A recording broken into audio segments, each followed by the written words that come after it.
ભક્તો આપ સૌને વિનંતી છે કે દાદાના રંગોના ઉત્સવની રંગોળી આકાશમાં થઈ રહી છે.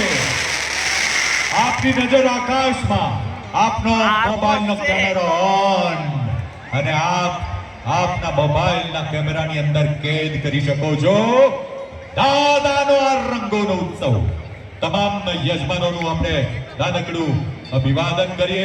હું વિનંતી કરીશ હરિપ્રકાશદાસજી સ્વામી, સુખદેવ સ્વામી કે સર્વ યજમાનો જે આપણી વચ્ચે ઉપસ્થિત છે સૌથી પહેલા અભિવાદન કરશું.